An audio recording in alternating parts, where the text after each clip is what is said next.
Hello दोस्तों, कैसे हो आप। मेरा नाम है अंकित सिंह पवार और आज हम आ चुके हैं क्विक रिवीजन सीरीज़ के chapter number 5 DNF block elements में, जहां हम आज डिस्कशन करेंगे एनसीईआरटी के थ्रू। एंड मैंने यहाँ दो हाइलाइटर्स का इस्तेमाल किया है। पहला है येलो हाइलाइटर, जिससे वो चीज़ डिनोट की गई है जिनकी पॉसिबिलिटी बनती है क्वेश्चन पेपर में आने की। वहीं रेड हाइलाइटर से वो चीज़ डिनोट की गई है जिनसे क्वेश्चन पूछे जा चुके हैं प्रीवियस ईयर्स में। सो बिना वक्त गंवाए स्टार्ट करते हैं ऑक्सीडेशन स्टेट्स। ऑक्सीडेशन स्टेट्स में देखिए, जो ट्रांजिशन एलिमेंट्स होते हैं वो variety of oxidation state show करते हैं, और जो कॉमन ऑक्सीडेशन स्टेट होती है जैसे टेबल 8.3 में दे रखी है स्कैंडियम की +3 है, जिंक की +2। देखिए ये दो एलिमेंट्स ऐसे हैं जो जो सिर्फ और सिर्फ सिंगल ऑक्सीडेशन स्टेट शो करते हैं। वहीं देखिए मिडिल ऑफ द ऑक्सीडेशन जो टेबल होती है, मिडिल ऑफ द टेबल जाते जाते ऑक्सीडेशन स्टेट्स की जो क्वांटिटी है वो बढ़ती जाती है। जैसे मैग्नीज है, वो +2 से लेके +7 तक की ऑक्सीडेशन स्टेट शो करता है। एंड ऑक्सीडेशन स्टेट कैसे शो करता है, देखिए जितने भी नंबर ऑफ एस इलेक्ट्रॉन्स, जो भी unpaired number of d electrons and जो एस इलेक्ट्रॉन्स है, उनका sum, number of unpaired d electrons and जो नंबर ऑफ एस इलेक्ट्रॉन्स है, एस इलेक्ट्रॉन, उनका एडिशन करके हम ऑक्सीडेशन, जितना ज़्यादा एडिशन होता है उतना ज़्यादा ऑक्सीडेशन स्टेट हो जाता है। जैसे मैग्नीज है, मैग्नीज में क्या होता है D5 4s2 और 3D2, यहाँ पे जो कन्फिग्रेशन होता है वो 3D5 4s2 हो जाएगा। अब जो 3D5 4s2 कन्फिग्रेशन है, जिसमें D5 5 अनपेड इलेक्ट्रॉन है, वहीं दो एस इलेक्ट्रॉन है, तो उनका जो सम हो गया अप टू 7, ये ऑक्सीडेशन स्टेट का नंबर निकल आएगा। यहाँ से हम बहुत सिंपल तरीके से पढ़ेंगे इनको यहाँ पे कोई कॉम्प्लिकेशन नहीं चाहते हैं। अब आगे बढ़ते हैं। The element which give greatest number of oxidation state ओकर इन नियर और मिडिल ऑफ द सीरीज, ये कह दिया मिडिल ऑफ द सीरीज, यहाँ उसके पास ही सबसे ज़्यादा ऑक्सीडेशन स्टेट होगी, क्योंकि वहाँ पे सबसे ज़्यादा अनपेड इलेक्ट्रॉन होंगे। एंड उसके बाद इसके बाद वहाँ पे सम सबसे ज़्यादा अनपेड इलेक्ट्रॉन और ऑफ डी एंड एस का जो सम होता है सबसे ज़्यादा मिडिल ऑफ टेबल में ही होगा। वहीं जो एंड्स होते, जो एक्सट्रीम होते, जैसे स्कैंडियम टाइटेनियम या कॉपर जिंक, यहाँ पे जो ऑक्सीडेशन स्टेट है वो सबसे कम होगी। यानी स्कैंडियम तो सिर्फ और सिर्फ एक ही ऑक्सीडेशन +3 ऑक्सीडेशन स्टेट शो करेगा। वहीं जिंक का भी यही सिनेरियो है कि वहाँ +2 ऑक्सीडेशन ही स्टेट ही शो करेगा। आगे बढ़ते हैं। ऑक्सीडेशन स्टेट हमने बता दिया, sum of unpaired d electron plus number of s electron जो होते हैं एक मेटल में, वो उसकी हाईएस्ट ऑक्सीडेशन स्टेट, यहाँ वहाँ तक ही ऑक्सीडेशन स्टेट शो करेगा। आगे बढ़ते हैं। अब देखिए जो स्टेबिलिटी ऑफ ऑक्सीडेशन स्टेट है पी ब्लॉक्स में, जैसे पी ब्लॉक में क्या होता है, डाउन द ग्रुप जाने पे जो लोअर ऑक्सीडेशन स्टेट है वो उनकी स्टेबिलिटी बढ़ती है। वहीं जस्ट इसका अपोजिट होता है डी ब्लॉक या डी एलिमेंट्स में। इनमें क्या होता है कि जो डी ब्लॉक एलिमेंट्स होते हैं, यहाँ इनमें डाउन द ग्रुप जाने पे जो हायर ऑक्सीडेशन स्टेट है उनकी स्टेबिलिटी ज़्यादा बढ़ती है। जैसे क्रोमियम +6 है, वहीं मोलिब्डेनियम +6 और टंगस्टन +6 है, तो इसमें सबसे ज़्यादा स्टेबिलिटी टंगस्टन की +6 ऑक्सीडेशन स्टेट की होगी। या ये चीज़ यहाँ पे एक पेक्युलरिटी है डी ब्लॉक एलिमेंट्स की। अब देखिए जो हायर ऑक्सीडेशन स्टेट है वो तो चलो स्टेबिलिटी हमने समझ ली कैसे होगी। अब कहीं कहीं जैसे कुछ मेटल कार्बोनिक्स जो कंपाउंड्स है, मेटल कार्बोनिक कंपाउंड्स, वहाँ पे लो ऑक्सीडेशन स्टेट भी फाउंड होती है। जैसे जहाँ पे अब जो मेटल कार्बोनिक हमने पढ़ा कि उसमें क्या होता है कि जो मेटल होता है पाई एक्सेप्टर, तो वहाँ पे पाई डोनर और सिग्मा एक्सेप्टर और पाई डोनर होता है, तो वहाँ पे जो मेटल की ऑक्सीडेशन स्टेट होती है वो ज़ीरो होती है, और यहाँ पे जो ऑक्सीडेशन स्टेट हो वो ज़ीरो प्रेजेंट होती है, या लो ऑक्सीडेशन स्टेट का यहाँ पे प्रेजेंस होता है, ये यहाँ पे दर्शाया जा रहा है। आगे बढ़ते, name a transition element which does not exhibit variable oxidation state. तो इसमें सबसे पहला और सबसे फॉरमोस्ट, देखिए यहाँ ट्रांजिशन में एलिमेंट की बात करिए स्कैंडियम। अब यहाँ पे जिंक क्यों नहीं लिया, क्योंकि जिंक एक नॉन ट्रांजिशन एलिमेंट है। ये मैंने आपको पिछले चैप्टर में समझा दिया था कि जिंक क्यों नॉन ट्रांजिशन एलिमेंट है। आगे बढ़ते हैं। Which of the 3D series transition metal exhibit largest number of oxidation state. तो मैग्नीज की बात होती है, यहाँ मैग्नीज सबसे ज़्यादा हाईएस्ट ऑक्सीडेशन स्टेट शो करता है। अब क्यों, तो वो बता दिया कि उनका सम क्या होता है। अब यहाँ से trends in M+2 M standard electrode potential. देखिए M से M+2 का जो ऑक्सीडेशन स्टेट, देखिए M से लेके M+2 का जो ऑक्सीडेशन स्टेट का जो चेंज होता है उसमें जो स्टैंडर्ड इलेक्ट्रोड पोटेंशियल होता है उसका जो ट्रेंड होता है उसको समझते हैं। The unique behaviour of copper have a positive electrode potential accounts for its inability to liberate H2 from acids. देखिए कॉपर क्या होता है, इलेक्ट्रोकेमिकल सीरीज में हाइड्रोजन से नीचे होता है, इसलिए हम कहते हैं ना कि हाइड्रोजन से जो नीचे मेटल्स होते हैं वो किसी भी चीज़ से, किसी भी कंपाउंड से हाइड्रोजन एलिमिनेट नहीं कर सकते। बट कुछ ऑक्सीडाइजिंग एसिड्स होती है जैसे concentrated nitric acid, concentrated sulphuric acid, वही रिएक्ट करती है कॉपर से। और +3 मतलब देखिए यहाँ से क्या होता है कि जो एसिड होता है और जो एसिड होता है वो यहाँ पे रिड्यूस होता है। आगे बढ़ते हैं। The high energy of transformation of copper solid to copper aqueous +2 aqueous is not balanced by hydration enthalpy. देखिए जो कॉपर प्लस सॉलिड होता है, कॉपर सॉलिड से लेके कॉपर एक्वस सॉल्यूशन में +2 ऑक्सीडेशन स्टेट में जब जाते हैं तो जो एनर्जी का चेंज होता है उसको हाइड्रोजन, जब हाइड्रेशन एनर्जी होती है वो उसको कंपनसेट नहीं कर पाती। And the general trend toward less negative electrode potential across the series is related to general increase in sum of first and second ionization energy। देखिए जो फर्स्ट और सेकंड आयोनाइजेशन एनर्जी होती है जब वो इंक्रीज हो जाती है, दोनों का कभी जो मैग्नीट्यूड इंक्रीज होता है तो जो इलेक्ट्रोड पोटेंशियल है उसकी वैल्यू लेस नेगेटिव या मोर पॉजिटिव हो जाती है। देखिए कॉपर में क्या होता है, कॉपर की जो +1 ऑक्सीडेशन स्टेट है उसका जो कन्फिग्रेशन हो 3D10 हो जाता है। अब जो कॉपर +2 होता है उसमें 3D9 होता है। अब देखिए कॉपर नहीं चाहेगा कि अपना जो स्टेबल कन्फिग्रेशन है उसे छोड़ना, तो उसमें क्या होता है कि जो एनर्जी रिक्वायर्ड होती है, जो सेकंड आईपी रिक्वायर्ड होती है बहुत हाई होती है। और इतनी हाई होती है कि जब फर्स्ट आईपी और सेकंड आईपी का जो सम होता है वो इतना ज़्यादा हाई होता है कि जो हाइड्रेशन एनर्जी, जब कॉपर आयन, जो copper +2 gaseous atom copper ion में कन्वर्ट होता है एक्वस सॉल्यूशन में, तो जो हाइड्रेशन एनर्जी रिलीज होती है वो उसको कंपनसेट नहीं कर पाती। आगे बढ़ते हैं। Why Cr+3 is reducing and Mn+2 is oxidizing while दोनों का ही कन्फिग्रेशन D4 कन्फिग्रेशन होता है। क्यों? कारण होता है, देखिए Cr+2 का जो ऑक्सीडेशन जो कन्फिग्रेशन है वो D4 है, D3 जो D4 है। अब क्या होता है कि जो Cr+2 होता है वो क्या करता है कि अब वो D3 में इसलिए जाना चाहता है क्योंकि उसका जो T2g हाफ फील्ड ऑर्बिटल होता है जो स्टेबिलिटी प्रोवाइड करता है, T2g half field configuration achieve कर लेगा, इसलिए ये एक रिड्यूसिंग एजेंट का काम करता है। वहीं मैग्नीज +2 में क्या होता है, जो Mn+2 होता है वो D5 कॉन्फ़िगरेशन का होता है। अब कभी Mn+3 ऑक्सीडेशन में है तो वो +2 ऑक्सीडेशन स्टेट में जाना चाहेगा ना, ताकि वो स्टेबल ज़्यादा रह पाए, यही कारण होता है। आगे बढ़ते हैं। पॉजिटिव कॉपर का पॉजिटिव इलेक्ट्रोड पोटेंशियल क्यों होता है ये बता दिया। कारण होता है कि जो +1 और जो फर्स्ट आईपी और सेकंड आईपी होती है वो इतनी हाई हो जाती है कि हाइड्रेशन एनर्जी उसे कंपनसेट नहीं कर पाती, उस एनर्जी डिफरेंस को कंपनसेट नहीं कर पाती, वो जो इलेक्ट्रोड पोटेंशियल है वो पॉजिटिव हो जाता है। आगे बढ़ते हैं। Trends in M+3 M+2 standard electrode potential. देखिए M+2 M और M+2 का तो हमने स्ट्रेंड देख लिया, अब M+3 और M+2 का देख लीजिए। देखिए the low value for scandium reflect stability of Hc+। देखिए कभी इलेक्ट्रोड पोटेंशियल की वैल्यू लो होगी, लो का मतलब मोर पॉजिटिव या लो नेगेटिव, कभी लेस नेगेटिव होगी, तो उसका कारण होता है कि वो जैसे स्कैंडियम है, स्कैंडियम का जो +3 ऑक्सीडेशन स्टेट है वो नोबल कन्फिग्रेशन है, तो ये low value of standard electrode potential दर्शाता है कि जो मेटल है या जो आयन है वो चेंज करना चाहता है अपनी ऑक्सीडेशन स्टेट। अब यहीं पे जब कभी वैल्यू हाई हो गई, यानी कभी इलेक्ट्रोड पोटेंशियल की वैल्यू हाई नेगेटिव हो गई, तो वो दर्शाएगा कि जो मेटल है वो अपनी ऑक्सीडेशन स्टेट को चेंज नहीं करना चाहता। जैसे जिंक+2, अब जिंक+2 का जो ऑक्सीडेशन जो इलेक्ट्रॉनिक कन्फिग्रेशन होता है वो 3D10 होता है। अब 3D10 जिंक थोड़ी चाहेगा कि अपना स्टेबल कन्फिग्रेशन वो चेंज करे, इसलिए जो वैल्यू होती है इलेक्ट्रोड पोटेंशियल की जिंक+2 के लिए वो हाई होती। वैसा ही Mn+2 में भी देखा जाता है, जहाँ पर D5 कन्फिग्रेशन कंपेरेटिवली ज़्यादा स्टेबल होता है, तो value of electrode potential high होगी।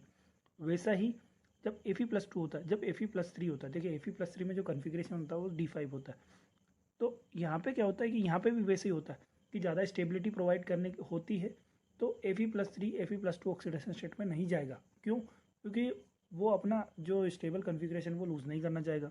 वहीं वेनेडियम में थोड़ा कम होता है। क्या होता है, जो वेनेडियम+2 में क्यों कन्वर्ट होना चाहता है, वेनेडियम+3 जो होता है वेनेडियम+2 में क्यों कन्वर्ट होना चाहता है, क्योंकि वहाँ पे उसका T2g हाफ फील्ड कन्फिग्रेशन मिलेगा, इसलिए जो वैल्यू ऑफ इलेक्ट्रोड पोटेंशियल है वो लो होगी।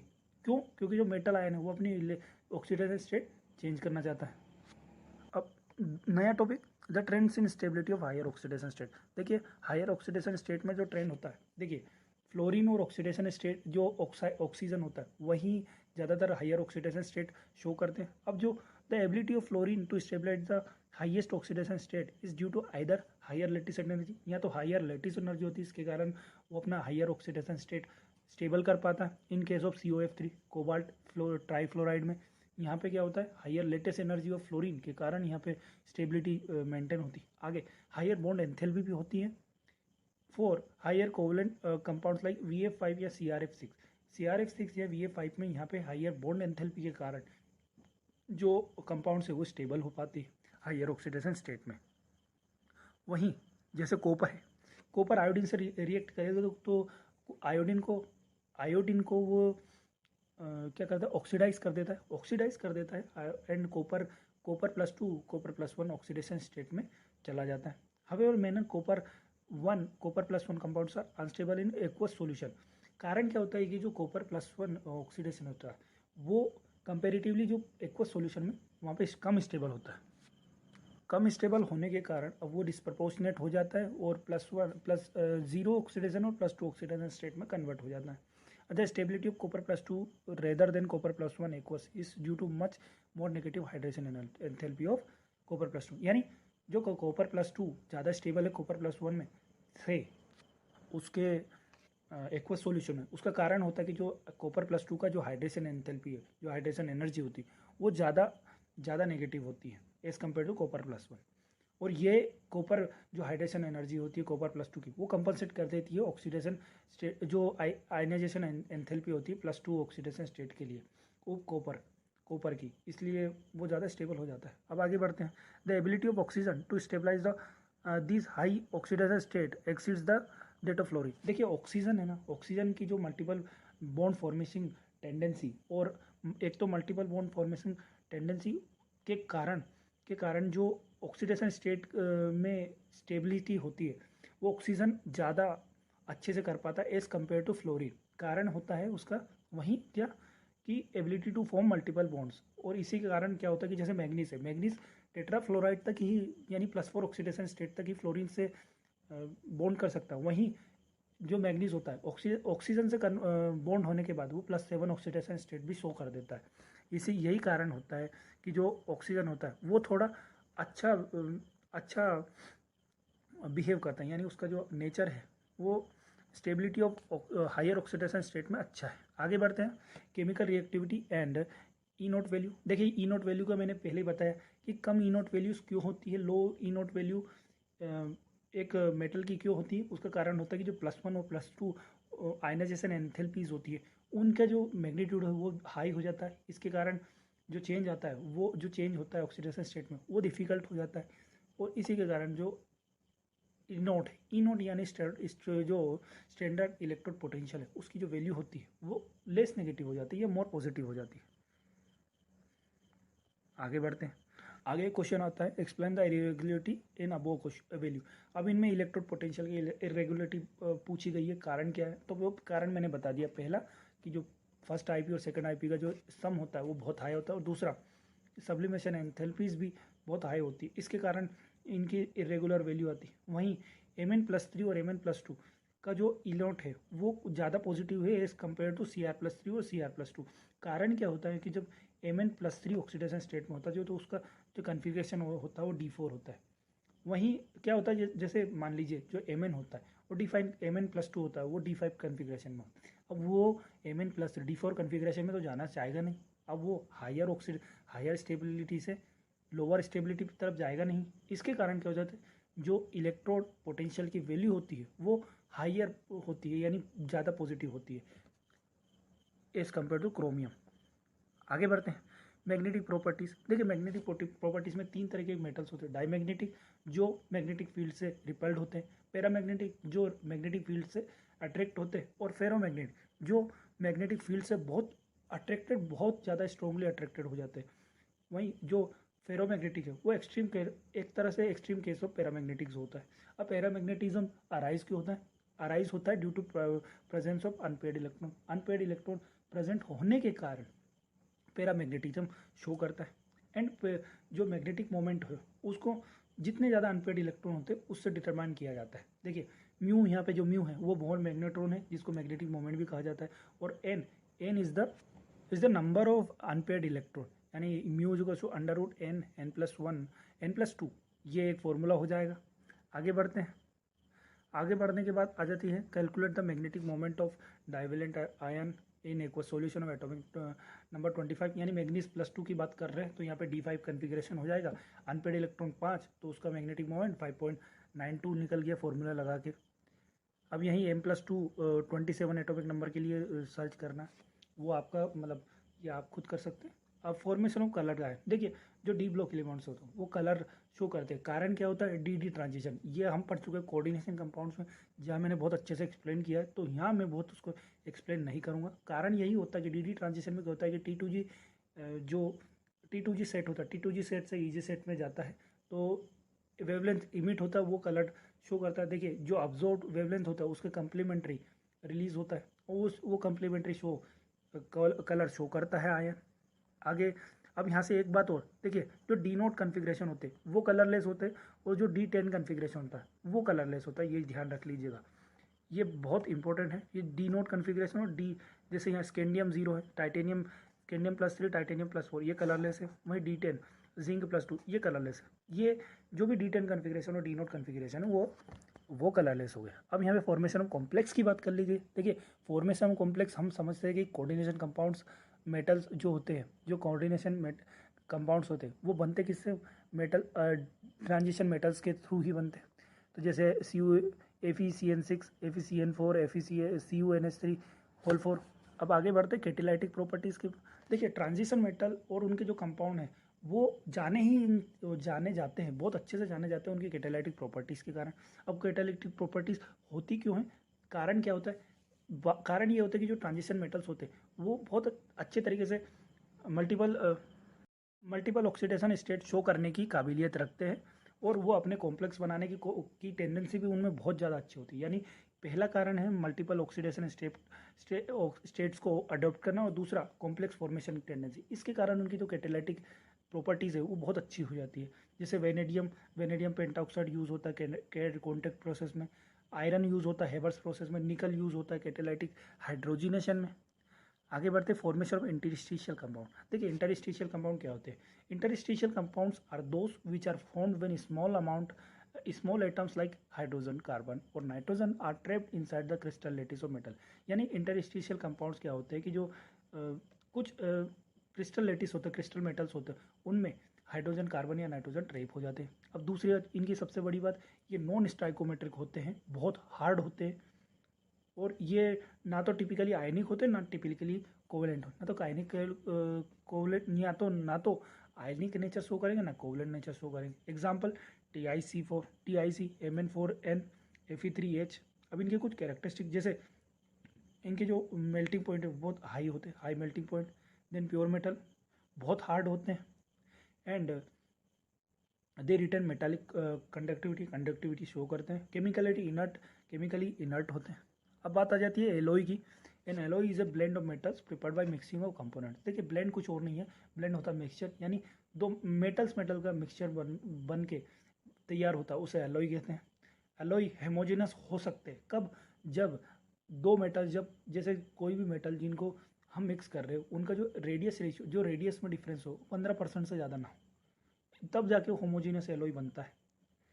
कुछ बहुत अच्छे, देखिए alloy so formed are hard and have often high melting point, यानी वो बहुत एलॉय जो होते हैं हार्ड होते हैं और वो हाई मेल्टिंग पॉइंट शो करते हैं। अब कुछ नॉन है, बेस्ट नॉन अलॉयज, जैसे फेरस अलॉय सबसे इंपॉर्टेंट, ब्रास जो कॉपर और जिंक का बनता है, ब्रोंज और कॉपर और टिन का बनता है। ये याद रखिएगा, ये क्वेश्चन पूछे जा चुके हैं प्रीवियस एग्जाम्स में।